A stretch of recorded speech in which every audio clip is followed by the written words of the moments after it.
आज हम देखने वाले हैं method of tension coefficient. Method of tension coefficient क्या है? देखो, हम लोग पढ़ते हुए आए हैं, क्या पढ़ते हुए आए हैं कि जब भी एक ट्रस होता है, एक ट्रस को हम लोग को अगर सॉल्व करना होता है तो उसमें कौन सा फोर्स लगता है? खाली एक्सियल फोर्स लगता है, या तो कंप्रेशन या तो फिर टेंशन। ठीक है। अब उस फोर्स को हम लोग क्या बोलते हैं? पी फोर्स लेके बनाते हैं, कई बार एफ लेके बनाते हैं। इसमें हम लोग कैपिटल टी के फॉर्म पे लेके बनाएंगे। ठीक है। और जो टेंशन कोफिशिएंट है उसको रिप्रेजेंट करते हैं अपन स्मॉल टी से। उसका एक रिलेशन है, क्या है कि small t is equal to capital T upon L. ठीक है। तो जो रिलेशनशिप है वो क्या बोलता है कि भाई small t is equal to capital T upon L. अगर टी की बात करूं तो ये क्या है? आपका एक्सियल फोर्स, जिसको हम क्या बोलते हैं? ये आपका टेंशन हो सकता है तो कंप्रेशन हो सकता है, जिसका यूनिट क्या होगा? Kilo Newton. और इसका यूनिट क्या होगा? मीटर। ठीक है। तो अगर मैं इसका टी का ऐसा यूनिट पूछूंगा तो क्या होगा? न्यूटन पर मीटर, क्योंकि किलो न्यूटन ऐसा यूनिट नहीं होता। तो फिर फॉर एग्जांपल इसकी जगह क्या लिख सकता हूं मैं? किलो न्यूटन पर मीटर। ठीक है।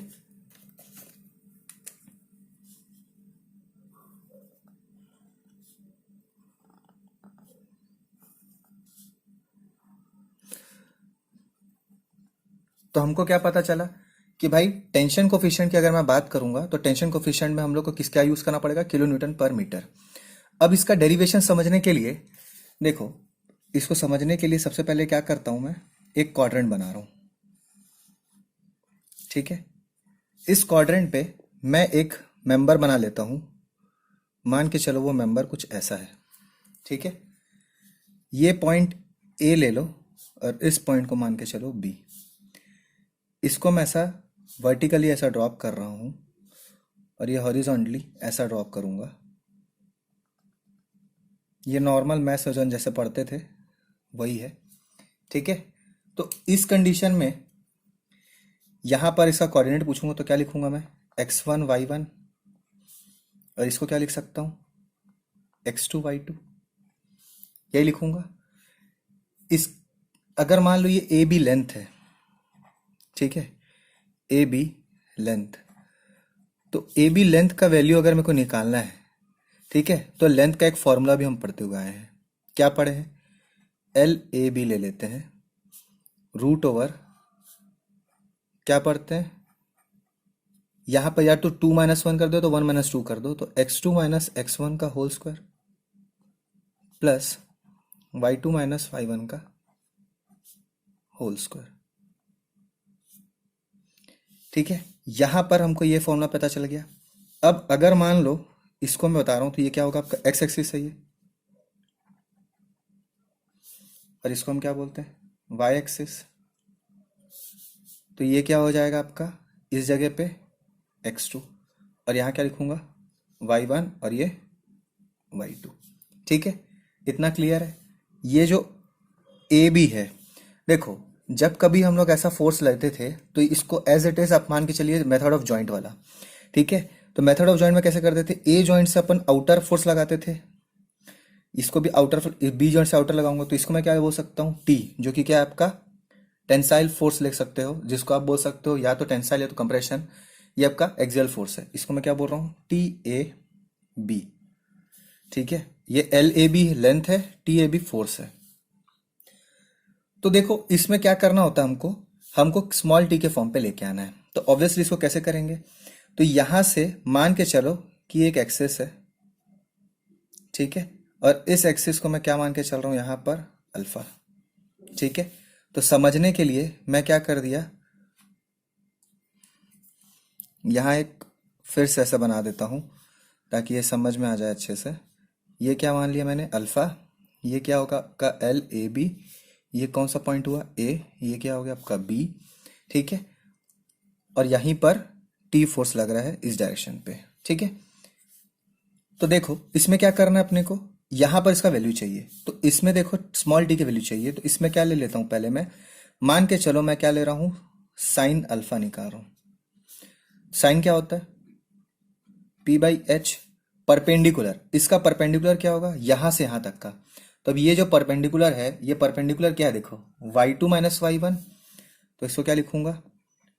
y2 - y1 अपन हाइपोटेनस क्या हो गया ये? इसको मैं क्या बोल दिया हूं? L A B. ठीक है। उसी तरीके से अगर मैं बोलता हूं कॉस, अल्फा। तो इसको मैं क्या बोल सकता हूं, बेस अपॉन हाइपोटेनस। बेस क्या होगा, यहां से यहां तक का, मतलब x2 minus x1, x2 minus x1 upon L A B. देखो यहां से यहां तक है x1, यहां से यहां तक है x2, मेरे को ये डिस्टेंस चाहिए, इसलिए x2 माइनस x1 किया मैंने। ठीक है, अब मान के चलो मैं x एक्सिस कंसिडर कर रहा हूं। ठीक है, मैं x एक्सिस को कंसिडर कर रहा हूं। तो अब x एक्सिस कंसिडर कर रहा हूं तो मेरे को क्या मिलेगा देखते हैं। मान लो मैं ए जॉइंट को कंसिडर कर रहा था, तो ए जॉइंट से क्या आ जाएगा, स्मॉल टी ए बी। ठीक है, ये फॉर्मूला हम लिखते हैं, कैसे लिखते हैं, small t A B x B minus x A is equal to 0। ये फाइनल डेरिवेशन, इसको हमको लेके आना है।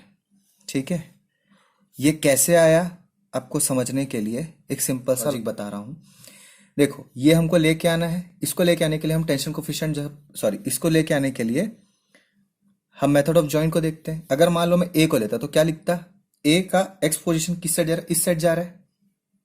तो इस कंडीशन में क्या करना है मेरे को, यहां पर मैं लिखता हूं T A B, x position पे लेना है तो क्या लिखूंगा, कॉस अल्फा लिखूंगा, है कि नहीं। यहां पर और कोई फोर्स लग रहा है क्या, नहीं, इज इक्वल टू क्या हो जाएगा, 0।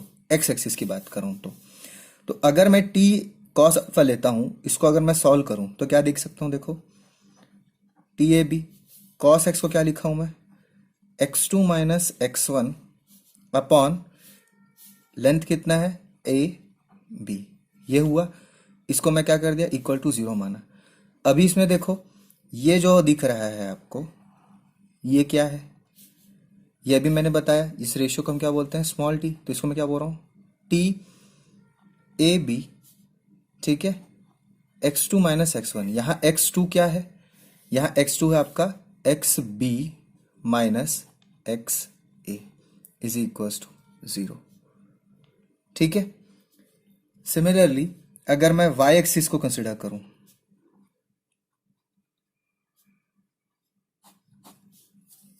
तो अब मेरे को क्या चाहिए, ये फॉर्मूला चाहिए। तो इसका क्या लिखूंगा मैं, T A B, y axis मतलब ये इस साइड जाएगा तो इसको मैं एक्स एक्सिस मान के चल रहा हूं,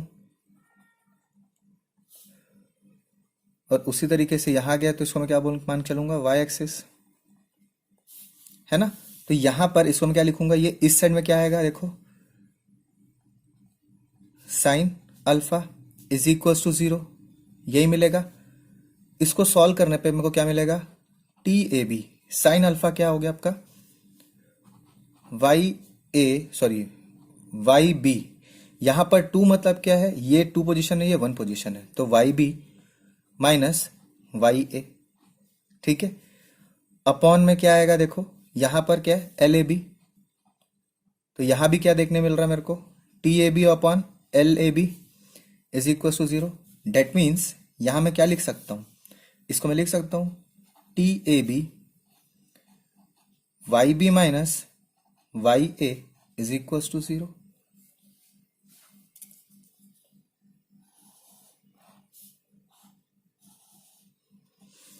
देखो इसमें समझने वाली बात क्या है और याद रखने वाली बात क्या है, मैं आपको एक जस्ट क्विक समरी बता देता हूं। इसमें सबसे पहला इंपॉर्टेंट कि t का वैल्यू क्या होता है, कैपिटल T, जैसे ए बी लिखते हूं मैं, तो ये क्या होगा, A B upon L A B. सबसे इंपॉर्टेंट ये बात है कि स्मॉल टी का फॉर्मूला क्या होता है, और इसी स्मॉल टी को हम क्या बोलते हैं, ये जो स्मॉल टी है ये क्या आपका टेंशन कोफिशिएंट।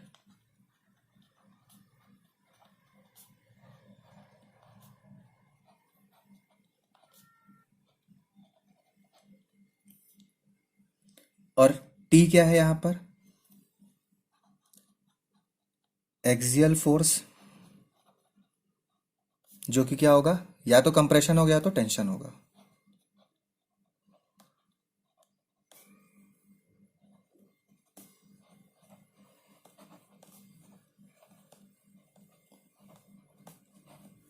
ठीक है, लास्ट एल की बात करें तो क्या है, लेंथ ऑफ मेंबर।